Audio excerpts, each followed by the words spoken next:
Imagine the dumpster truck that goes around in your streets. You know how you get your black garbage, you put it, or the other garbage cans, you put it on the street, and when the garbage truck comes over, it gets the claw, it puts it over into it puts garbage in, and then it moves on. It cleans all the garbage and waste from the system, from the street, the neighborhood. And dumpster trucks are needed because they clean up all this garbage and waste that we have. If we have too much waste lying around, then that's not good for our health. It actually deteriorates our health to have too much garbage near us. So we need people and units to actually clean up that garbage for us so that our health can be protected. Stress, if it's in your body and it's not efficiently cleaned up or cleared from your system, and your stress is chronically high, your health will suffer. You need units in order to actually clean up all this stress from your system and to actually make you feel better, to engage more of this parasympathetic response of your nervous system. And I've actually found ways to decrease my stress, to clean up all this metaphorical garbage, using the units, the garbage truck that is breathing. If you learn the proper breathing techniques, you can actually reduce your stress by so much. And I found that in my experience, it actually reduced a lot of my stress. So it could work for you. How do you clean up stress from your system using breathing? There are about 5 protocols that I use in order to reduce the amount of stress that I have. Nasal breathing and diaphragmatic breathing. I consider these two kind of the same. So basically, when you so instead of breathing through your mouth, breathe in through your nose all day long. Back in the day, before I learned about nose breathing, I thought I was actually kind of a natural nose breather who nose breathed all the time. But then I realized, nah, that's not true. Drop your ego. You mouth breathe more than you realize. Start nose breathing consciously as much as possible throughout the day. So if you heard me say, nose breathe, it's going to decrease your stress, and you kind of got bored because you believe that you nose breathe already a lot and you barely mouth breathe. Reconsider on that one. There was a fly, that's why I had to do that. But really reconsider you actually being a chronic nose breather, because you might mouth breathe more than you realize. So don't disregard this advice. Nasal breathe as much as possible, 24/7. There should be not a single moment, as much as possible, where you even take a single inhale and exhale through your mouth. All through the nose. And combined with nose breathing, at the same time as you nose breathe, you do what's called diaphragmatic breathing, where as you breathe,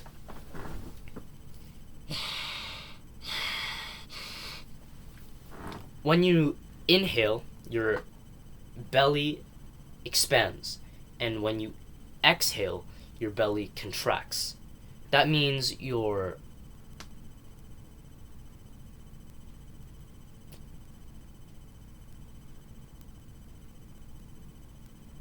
diaphragm is being engaged because you're allowing space to be made in your belly.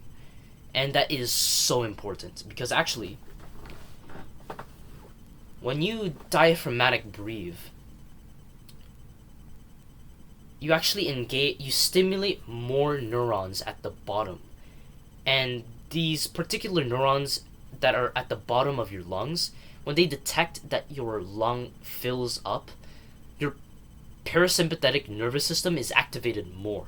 So you reduce stress even more by doing diaphragmatic breathing, because it stimulates the bottom part of your lungs, which nowadays, because of shallow breathing, because of chest breathing, you're actually increasing stress by shallow breathing so much. So this is how you offset that, by diaphragmatic breathing. And also, nose breathing naturally trains your brain to diaphragmatic breathe more often anyways. So nasal breathing will really help with your diaphragmatic breathing as well. Nasal breathing also increases your nitric oxide, which is such an important gas for your physical health. It's so important for your heart. And yeah, it increases oxygen uptake by 20%. And I think when you nasal breathe, your stress of course goes down because it encourages the diaphragmatic breathing, but it also increases testosterone, which is such an important hormone that you need, especially as a man, in order to really improve your well-being and mood. So just nasal breathe and use your diaphragm all the time. And then the second thing is you nasal breathe whilst you sleep. A lot of people, they have what's called sleep apnea, where as you sleep, there are actually some periods where you stop breathing. And this is really a bad condition. It's so bad for your health. It prevents you from getting REM sleep, which makes you more likely to be depressed, increases your anxiety to the level of anxiety disorder, all that. If you're overweight, you're more likely to have sleep apnea. So if you're fat, you kind of deserve sleep apnea. So lose weight. Another thing that you could do to reduce sleep apnea at night and also mouth breathing at night is to do mouth tape. A lot of people, when they sleep, they actually mouth breathe. They snore with their mouth and stuff. That's why you wake up in the morning with a really dry, painful throat. Especially when you're sick and your nose is clogged. That's bad. I don't like that. So basically, just put some mouth tape. The tape I recommend is 3M micropore tape. I'll probably post a link in the description for an Amazon page for that. But basically, this tape is special because it doesn't tape your mouth shut to the point that you can't open it. And tape is actually more safe because if you really need to breathe, it will just come off really easily. I don't really have it with me right now. I don't actually use mouth tape at all anymore. I used to, but I noticed through sleep tracking on my devices, I don't really mouth breathe at night anymore. I actually nose breathe so much because of the third practice that I'm going to talk about, which is nasal breathing whilst you exercise. A lot of people, when they run, for example, as they run, they're going to be mouth breathing. They're going to be like,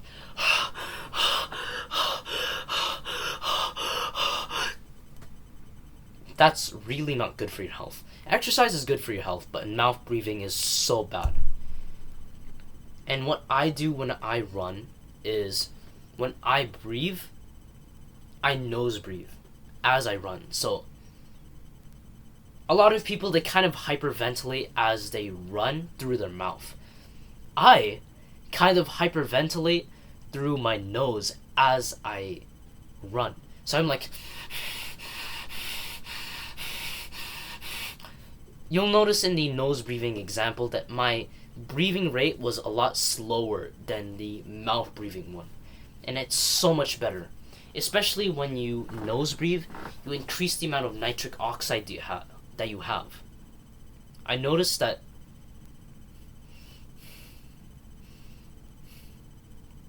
frick. My bad. You know how when you feel like you want to sneeze and you get TV static in your nose? And it's kind of painful actually, but you can't really sneeze. I just had that. That's why I paused for a bit. But basically, nasal breathing whilst exercising is genuinely the best thing that I've done for my fitness.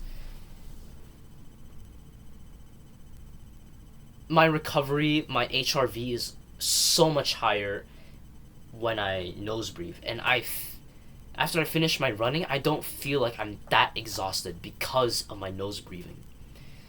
So at first, it's gonna feel like you're really suffocating, that you're actually gonna die from breathlessness as you run with nose breathing. But that's actually not gonna happen. You're not used to it yet. If you spend 2 or 3 weeks of daily running or daily exercise whilst using your nose to breathe, you'll find that it gets easier and you stop feeling like you're breathless. And when you stop feeling like you're breathless, that's when your fitness becomes really good. And then the fourth thing, which is used for reducing the amount of stress that I have in my system, is what's called extended exhale breathing. So basically, there's this thing in your body called sinus arrhythmia, where whenever you breathe in, your diaphragm actually goes down. And this is your chest. When your diaphragm goes down, your heart actually increases in volume. When you breathe in and your diaphragm goes down, the blood going through your heart actually slows down. And that's actually not a good thing to have long term. So every time you inhale, your brain sends a signal to your heart, pump faster so you can get more blood through the heart. And it pumps faster. In order for the heart to actually pump faster, it needs to have sympathetic nervous system activation or autonomic arousal. So what all that nerd speak means is every time you inhale, your fight or flight response is slightly activated, which then makes your heart pump faster when you inhale. And when you exhale, your diaphragm comes back up, the blood traveling through your heart travels faster, and that's not a good thing to have long term. So your brain sends a signal for it to slow down heart rate, which then engages the parasympathetic nervous system. So, translating again, whenever you exhale, your heart rate slows down because your parasympathetic nervous system is slightly activated. And we can actually take advantage of this fact by, when we inhale, we exhale, we extend the exhale. So, an example of this is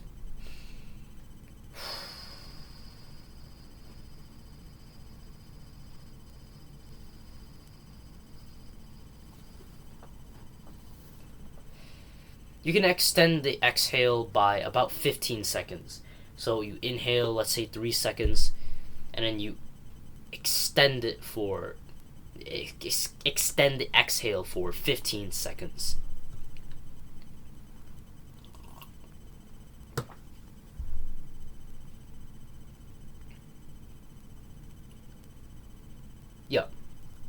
the longer you exhale, the more time your diaphragm spends relaxed, which means the more time that your heart has to slow down. And if the diaphragm is relaxed for longer, that means that your parasympathetic nervous system will actually be activated more because your diaphragm is relaxed due to sinus arrhythmia. So basically, if you inhale and extend your exhale throughout the day, it will actually slow your heart rate down. In fact, when you do this extended exhale breathing, it actually it increases your HRV. And when you increase your HRV, your stress goes down. So the whole protocol of extended exhale breathing is whenever you just randomly throughout the day, whenever you remember this advice, if you extend your exhale, your heart spends more time in your diaphragm is more relaxed, so your heart spends more time calming down, which means your parasympathetic nervous system is being activated. You can just do the extended exhale breathing. So all of that to say, just randomly throughout the day, just whenever you remember or feel like doing it, you just do. You extend the exhale for 10, 15, 20 seconds, whilst the inhale is normal. And yeah, this is very effective for increasing HRV, and just do it whenever you remember. Another thing is, if you want to, after you exercise, especially do extended exhale breathing. It's so effective for bringing your heart rate down. And it's way better for your health to actually be able to bring your stress down after some exercise. And how you can do that is through extended exhale breathing. I actually went on a run earlier, and I think within about 2 minutes, my heart rate was going like from this all the way down to normal baseline heart rate. Simply just through extended exhale breathing after I stopped running. That's the fourth thing. The fifth thing is just the physiological sigh, which is also called the double inhale breathing. The physiological sigh is where you breathe in very deeply until your lungs are full. And then you breathe in as much air after that, and then you exhale through your mouth very long. So, inflate to maximum capacity of your lungs, then you sneak in a bit of air, so you inhale twice, and then you exhale a long time. This is like the extended exhale breathing, except it's double the stress relieving benefit. It relieves your stress and nervous system so much faster than extended exhale breathing. Although I actually prefer extended exhale breathing over the physiological sigh because I find it kind of uncomfortable. So how you do it is you sit up, upright posture, breathe in through the nose. If you can't breathe through the nose, then do it through your mouth. But ideally, you do it through the nose.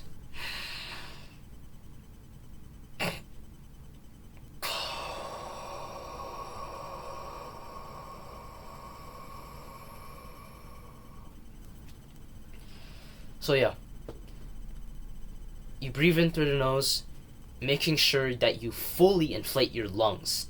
And then afterwards, you do a second inhale as much as possible, get as much air in. It might actually hurt your lungs a bit, but that's normal.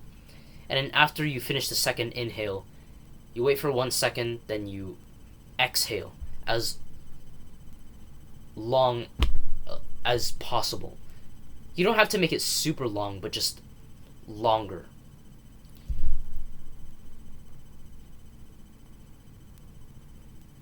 Basically, every single day, just like how you do the extended exhale breathing, you just do it randomly throughout the day.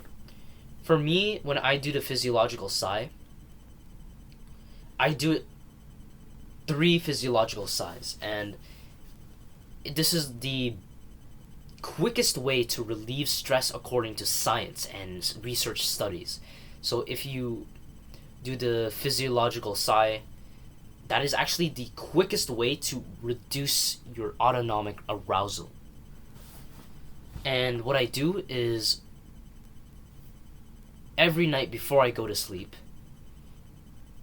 I first do a prayer, and then afterwards I do I set a 5-minute timer on my iPad, and I just do about 15 to 20 physiological sighs within that time. And it allows me to sleep better because my sympathetic nervous system is down and I'm more into the relaxation part of my nervous system. So anytime you feel like really anxiety, and I think even if this might actually work if you have an anxiety attack or a panic attack, having doing the physiological sigh can actually cure you or reduce your panic attack.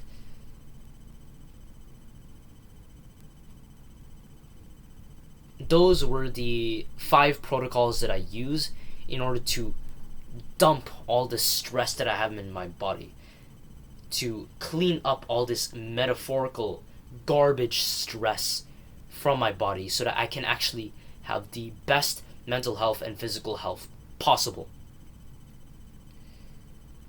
The first, nasal breathing plus diaphragmatic breathing 24/7. The second is nasal breathing whilst sleeping. So you do mouth taping. And you can actually remove the need for mouth taping by training your ability to nasal breathe by doing number 3, nasal breathing whilst exercising, rather than you hyperventilate through your nose rather than through your mouth as you exercise. And your sinuses will actually dilate, so nasal breathing will become easier for you as time goes on. And then number 4, you do extended exhale breathing throughout the day, especially after exercise. And that will increase your HRV, reduce stress, etc. And then the physiological sigh, which is number 5, it is the number 1 quickest way to reduce your stress and get you down to calm. The number 1 quickest way, above everything else, above meditation even. So this is the quickest way to reduce your stress, according to science. If you enjoyed this video, give it a like, subscribe to my channel, and if you really want more advice from me, you can go down to the description and see if check out my paid product. See you.